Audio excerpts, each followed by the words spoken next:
One day. Of Christ compels. Does it, Jay? Is that what's The happening? power of Christ. Hello, magical beings. Welcome back to my channel. If you are new here, my name is Sarah, and I am the Woodland Witch. And today I am joined by a very special guest, my lovely best friend Rachel, the Good Witch of the Northeast. Hello, and thank you very much for having me. I'm very excited to be here. I love you. We are currently here at Glen Hallow Farm in the Finger Lakes region of New York State. We were invited to come and stay here and spend some time here, and it has truly been like one of the most magical experiences. Yeah. Life-changing, like just amazing experiences. synchronistic. So we've been fortunate enough to spend some time here, and we will definitely be sharing that in a vlog video for you to check out the space and see what we got up to while we were here. But today we thought it would be fun to let you pick our brains just a little bit and do a little bit of a Q&A. I'm excited. Witchy Q&A. So the first question is our favorite part of the trip so far. Definitely giving the owner a reading last night. Yeah, that was so cool. That was amazing. That was really cool. That was amazing. And being able to do it with like you there, and like we're gonna talk about it more tomorrow, but doing it with you there, and yeah, it was amazing. Unbelievable experience. That was really a cool moment. I think to feel like it was nice. I don't know, just so connected to someone, like to feel and accepted too, like that. So easily receptive. Totally amazing. Yeah, I think my favorite part was when we were exploring behind the house, and I was praying to Sernanos, and I literally turned around and there's just a giant stag staring me in the face, and I was frozen in place for a hot second. It was amazing.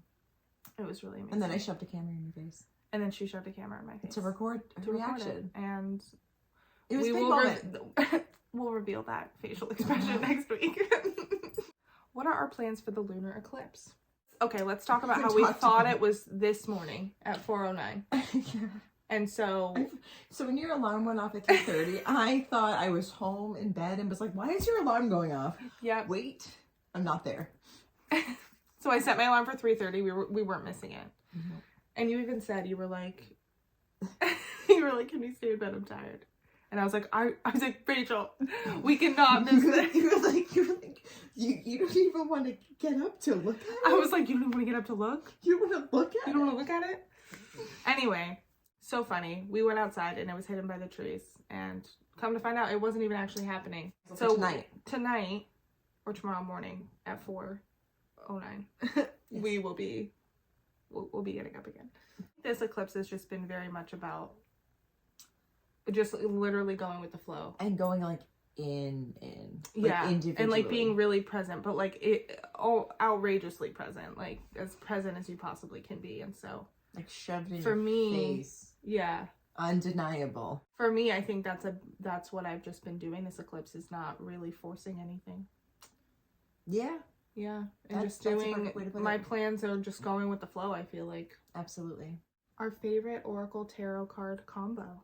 Okay, so I am a card reader by default, which I love. So I have a lot over here. I have the energy deck, which I use every single day for everything. So pretty much for like my personal readings, for my friends. Every time you read me, you use that for deck. Clients. Yes, and a lot of people I read have very similar cards, and you always get this. And so when we got here this weekend, we checked in because we got here and we were a little like, ungrounded is probably the best way to put it when we got here. Oh, for sure, yeah. Well, it's a new place. I think it's... And we got Cornucopia, Goddess of the Moon, just pretty much like trust your intuition. Everything is great. So this is my Oracle deck that I use for everything. And then I like the Akashic Tarot because this like this breaks situations down for you really easily. And I need depth. I need things spelled out.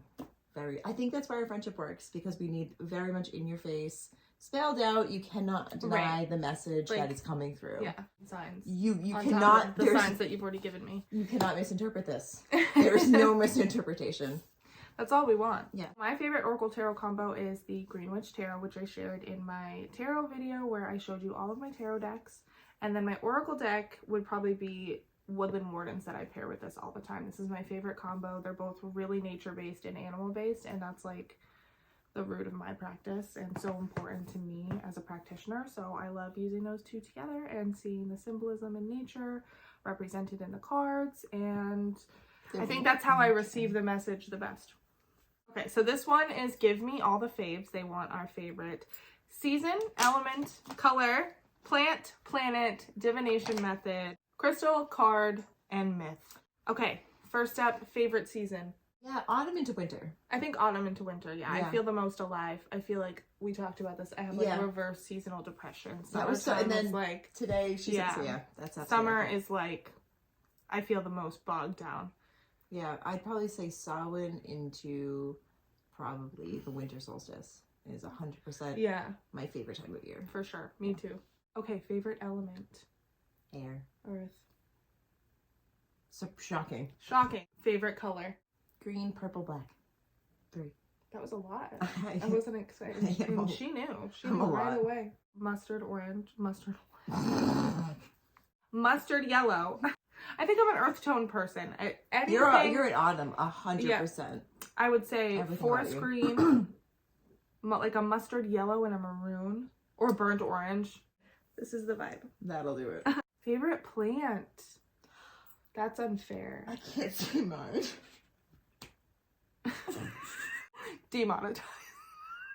Can't take you anywhere. No, I have intrusive thoughts. Cheers. That'll do it.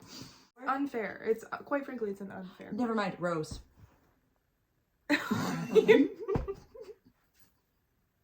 You really figured it out. for my jump. Rose. All encompassing. It's great to drink in tea. It's good for healing. It's good metaphysically. Yeah. It's great to like for incense. It's great to smoke with other great plants. Demonetized. What's yours? This is interesting because yours. This is what I'm saying. This is unfair for me. Yeah, this is I would say my favorite plant to work with medicinally, and this is just strictly out of the plants that I have worked with. I would say, even this is like a tie. I would say lemon balm and tulsi. Yeah, you work really well. Tulsi's a holy good basil. one for Those you. are probably my two medicinally, like my favorite to work with and to experiment with. And then my like favorite, just like house plant. I really like snake plant. It's so resilient. It's so resilient. What did you throw at me? Oh, crystal. Blue lace agate. Oh, well, that's nice. What is this one good for? Communication and it's soothing anxiety. That's why I've been rubbing it like this. Told you I was saying. Favorite planet? They're probably Jupiter. Jupiter's a good one. Probably Jupiter. I want to say Pluto, but it's not a planet anymore. Yes, it is. Yeah, we're taking it back. We're taking it back. We are reclaim Pluto. Pluto is a planet. 2024. Pluto is a planet. 2024. Pluto 2024. I know it's so bad, but like Saturn, I feel like I vibed. Geez, no, Saturn's a great planet. Yeah, I would say well, Jupiter, I feel like I work with the most though. No. I feel like Jupiter, I like connect with the most. I would say too. Yeah. Yeah. Saturn has been a big like theme in my life. Yeah, 100%. Jupiter is very much. Saturn, I think, is like cycles too, so that would make sense. Yeah, for sure. Our favorite divination method. Tarot. Oracle. Tarot for sure. I like Oracle. I also love cloud divination. I think I talk about this at least once every single time I post a video. Really? Cloud divination? Cloud divination. Yeah, actually, yeah, you do. Yeah. Probably birds. And bird divination for sure. That is a really big one for me too. Yeah, definitely. Birds play a huge role. Such a clear-cut way to receive message. Absolutely. I feel like that's a way that spirit gives me undoubted like answers. You know what I mean? Yeah. After witnessing this weekend, spirit literally was like, Sarah, hey Sarah, hey Sarah, hey Sarah. So it has been like an insane trip. Amazing. I can't even believe, like, I don't even know like what we expected coming in here, but great things. Great things. But we got even better things. Amazing. So, yeah. Favorite crystal. Oh man, that's not fair. Malachite. That's a good one. It's super transformative. That's a really good. I feel like when you started working with that too. Oh yes. Yeah. And I'm not like a crystal. I'm not a crystal guru. I am. I feel like you know way more about them than I. I don't even know. It's just like, or you. I don't want to say that. I just feel like you connect more. Like that's a practice that like really fits into your daily life. I think. Thank you. I'd probably say currently either sunstone. Oh yeah. Yeah, sunstone's been really huge for me the last few months. Like a one that's really good for healing and nurturing, and like just the sun. Shut up about the sun. Gabe from The Office. Oh my god. He's like, shut up. Shut up about the sun. Favorite tarot card. The Empress. Yeah. That's probably the one I work with the most. Queen of Swords. Your girl needs boundaries. So when I think of you, it's like I think of the Death card. That's what I think of immediately. I mean, Death into Ten of Cups is great. I feel like with having like a Scorpio North Node, it's always transformative. Like I'm always going through transformative times. I will say that is that's accurate.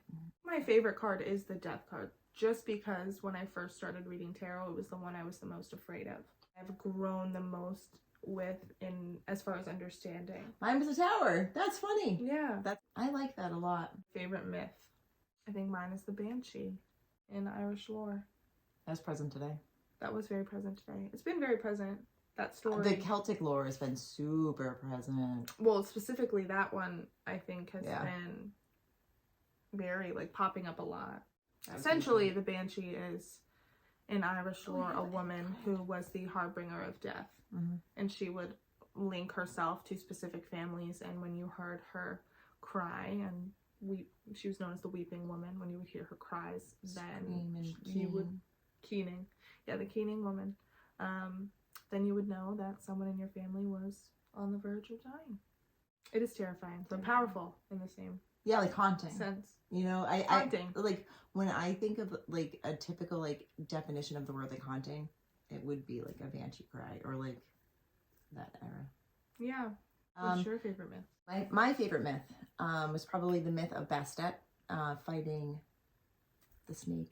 So essentially there is the goddess Bastet in the Egyptian pantheon, and she is the daughter of Ra, who is the sun god. Every night the sun god goes to bed and she defends him against the great snake who would come and eat the sun, so the sun can't return again. So every night, I remember you telling me. Yeah, it's like really cool, and it's actually kind of reminiscent of like, actually you probably vibe with that too, like your journey of like, you know, defending like your dad and stuff. Like I don't know, I love that. You know, my dad's my homie, so like you know, I love that. So and every night she does that, and then I thought it was so when we were research, because when that question came up, I'm like, what is my favorite myth? Like that's a good one. Yeah. It talked about how the only time she struggles the most defending him is during eclipses.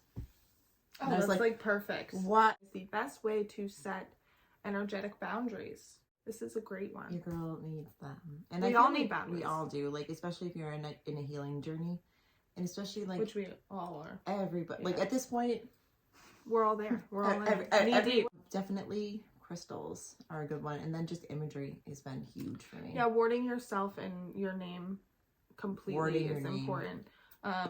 Color magic, glamour magic, rooting yourself in the earth as well, and like you said, when the stag approached, creating this like bubble, this energetic field of just it's almost defense. Like, to like approach like something like that, it's like to put out like you're protected and protective, and like you're no harm to it, and like you know, like send out the message like aren't you, you know? Yeah, definitely. You know. And I think there's tangible things you can do more, like using oils and things like that. We just did that with our phones today. With the placing protection oils and warding oils on your phone just to protect that energy from coming through. Especially if you spend a lot of time on social media, or you work online for a job, or you're on the phone all day. I do glamour magic a lot, so it's like sigils with moisturizer and things like that, and enchanting my products. Yeah, absolutely. There's a ton of ways. I think it's really, and incorporating it mundanely into your everyday life, and just into the things that you're already doing, whether you're like putting a sigil in your coffee or something like that. Yeah. Ask my hairdresser. My hairdresser gives me my hair dye so I can stir my intentions in and like pray over it before she puts it on my hair. Well, because it's like it's a dome piece, so it's like gotta be fancy. I love that. What is your favorite thing about the farm so far? Definitely the backyard, sitting outside, like the Phoenix Chi in the back, which we'll talk about. Oh yeah, when he was talking about that was amazing. I could literally feel that. This was the first time my whole life I ever felt like I can put my back to things. It's fine, and not feel worried about something like running up on you. Anything. Yeah. It's been very peaceful. Amazingly so. So grounding, so safe. So I cannot stress how safe I feel here. And for me to feel safe is, as you know. Yeah. It's pretty unique. I really connected with like the folklore protections that were already in place. You could see coming here that there was little things in place that are things that we already do. That was wicked cool. Yeah. That There was really cool. a horseshoe above the door, an iron horseshoe. Like right as soon as we got here, like yeah. like as soon as we walked in the door. door. That was the first thing I She noticed. looked up and she was like, oh my God.